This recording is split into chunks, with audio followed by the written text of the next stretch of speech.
Professor Hussain ul Haq साहब नहीं रहे। सुबह पटना में उनका इंतकाल हो गया। अब हुसैन उल हक साहब कौन थे, तो शायद आपको ये इल्म होगा कि उनको 2020 का साहित्य अकादमी अवार्ड मिला, और वो शख्स अपने आप में एक ऑर्गेनाइजेशन की हैसियत रखते थे। गया से उनका ताल्लुक़ था, ससराम उनकी जाए पैदाइश थी। आखिरी जो उन्होंने मकान जो बनाया वो गया शहर के न्यू करीमगंज में बनाया। ये सारी बातें बताने से पहले मैं आपको ये बताना चाहता हूँ कि प्रोफेसर हुसैन उल हक साहब की सबसे बड़ी खूबी ये थी कि आप एक खानकाह के सज्जादा नशीन भी थे, जो ससराम में दायरा हज़रत वसी के नाम से मशहूर है, और वहाँ के वो सज्जादा नशीन थे। इस वजह कर अपने नाम के साथ चिश्ती भी लगाते थे, प्रोफेसर यानी प्रोफेसर हुसैन उल हक चिश्ती। आप 73 साल की उम्र हुई उनकी। इस 73 साल की उम्र में इन्होंने कई उर्दू अदब के बड़े अवार्ड उनको मिले, गालिब एकेडमी से, ऐवान गालिब से। उसके अलावा अभी इस साल साहित्य अकादमी अवार्ड मिला, जो उनकी मशहूर किताब थी अमावस के ख्वाब। अब वो ऐसी शख्सियत थी कि उन पर बात कैसे शुरू की जाए और कैसे ख़त्म की जाए ये मुझे समझ में नहीं आ रहा।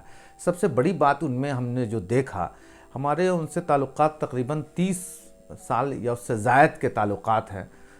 हम भी न्यू करीमगंज में रोड नंबर 6 में रहते थे, और उसी में प्रोफेसर हुसैन उल हक साहब का मकान भी था।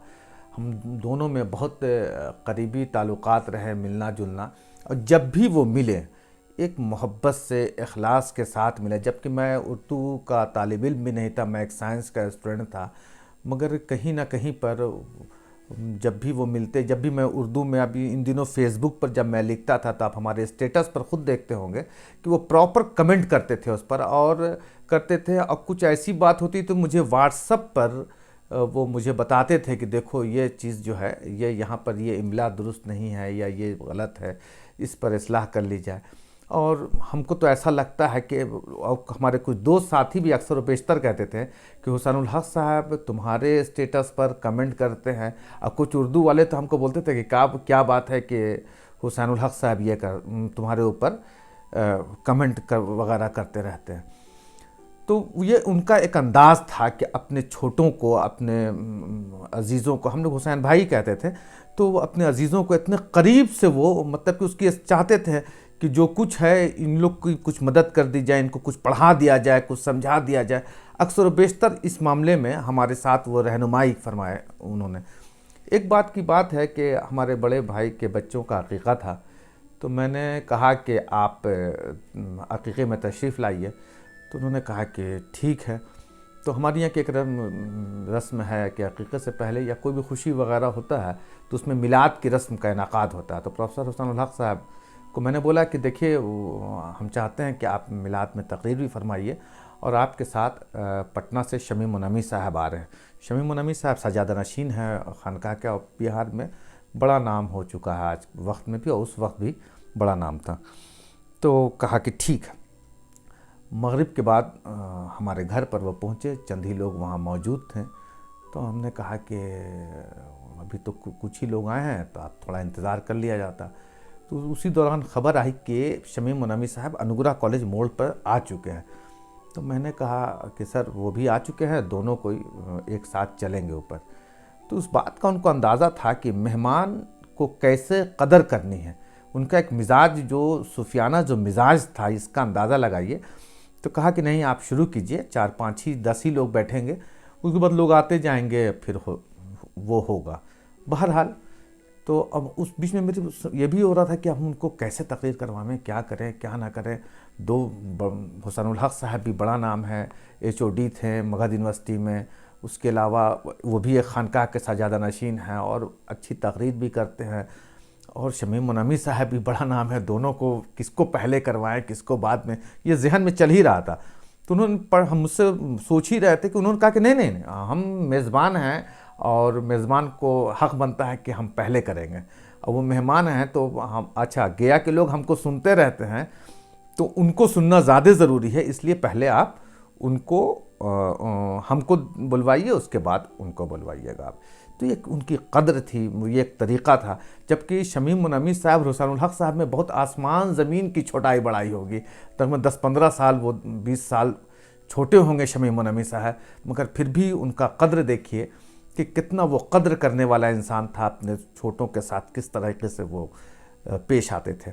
ایک واقعہ اور ہے کہ ہماری چھوٹی بہن کی شادی تھی، تو مجھے علم نہیں تھا کہ جہاں شادی ہو رہی ہے ڈاکٹر علی امام صاحب کی بیٹا تھے وہ.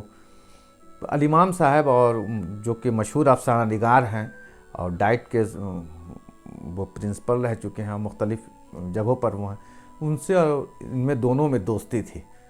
تو میں گیا اور ان سے دعوت نامہ دینے کے لیے کہ ہماری بہن کی شادی ہمشیرہ کی، آپ تشریف لائیے، پٹنہ سے شادی ہو رہی ہے.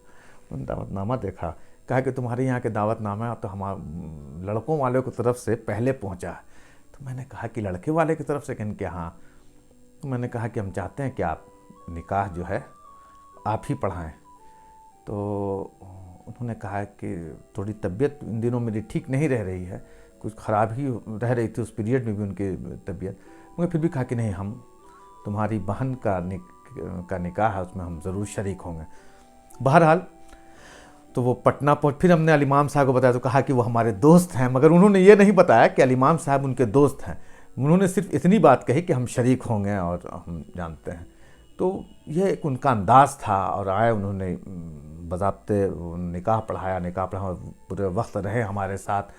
اور انہوں نے کہا کہ ابھی ہم جو ہیں تمہارے ہی طرف سے مدعو ہیں، ہم یاسر کی طرف سے نہیں ہیں، یعنی جو ہمارے بہنوئی ہیں.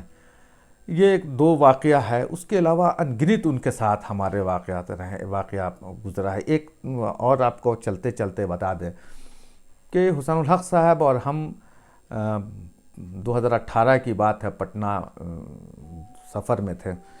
تو ہم نے ان سے پوچھا کہ آپ تو اردو کے افسانہ نگار کی حیثیت سے آپ اپنے آپ کو دیکھنا چاہتے ہیں یا ایک سجادہ نشین کی حیثیت سے؟ تو انہوں نے کہا کہ ہم اس پر کیسے، یہ تو عوام فیصلہ کرے گی کہ وہ کس حیثیت سے مجھے دیکھنا پسند کرے گی آنے والے وقت میں. تو ہم کہا کہ پھر بھی آپ کی خواہش کیا ہے؟ تو انہوں نے کہا کہ ہماری اس میں کچھ چیزیں جو ہوتی ہے اپنی خواہش پہ نہیں ہوتی ہے، وہ دوسرے پر ہوتی ہے. وہ اگلا کیا سوچتا ہے، ہماری چیز کو جو پڑھیں گے، جو سمجھیں گے. اس لیے ان کی ہر ناول میں اور ہر افسانے میں تصوف کہیں نہ کہیں پر آپ دکھے گا. وہ مزاج دکھے گا کہ جو ایک صوفیوں کا جو مزاج ہوتا ہے، چاہے وہ ان کا شہری کرن جیسے اماوس کا خواب بھی آپ پڑھیے تو آپ کو اندازہ ہوگا کہ وہ کس طریقے سے وہ ایک مزاج عوام کے سامنے وہ پیش کرتے ہیں، اور پورا جو ہے اسپریچولزم، جو تصوف کی جو بات ہے اس کے اندر پوری دکھتی ہے. تو ہماری طرف سے یہی اللہ تعالیٰ سے دعا ہے کہ ان کو مغفرت فرمائے اور درجات کا بلند فرمائے، اور ان کے بچوں کو صبر جمیل عطا فرمائے.